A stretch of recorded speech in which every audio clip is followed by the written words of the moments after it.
Hindi po ibig sabihin na ako'y pumapayag na pagsalitaan ng hindi maganda ang ating mga kasama ng Chinese Embassy. Aba, hindi rin naman tama yun. Pero, hindi rin naman po tama na ang isang opisyal natin sa gobyerno na isang unipermado pa ay gagawa ng katatawanan o karikature ng presidente ng China.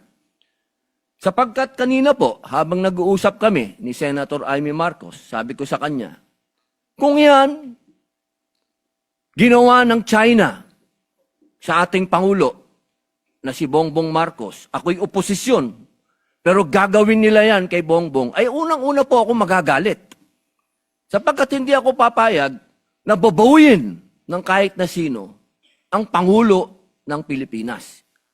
Hindi ako papayag na gawan ng karikature, kahit ako'y oposisyon, na gawan ng ganyan ang ating Pangulo. Sapagkat ang Pangulo ng isang bansa, yan po ang tinatawag nating representasyon ng ating bayan, katumbas ng bandila.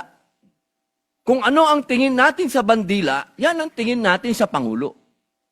Kaya, kung ano man po ang ginawa ni Admiral Tariela, ay pinakikiusapan ko po siya na huwag niya ulitin.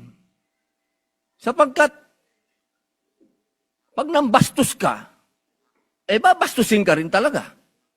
Wala po tayong magagawa sapagkat duty ng kahit na sino na ipagtanggol ang kanilang Pangulo.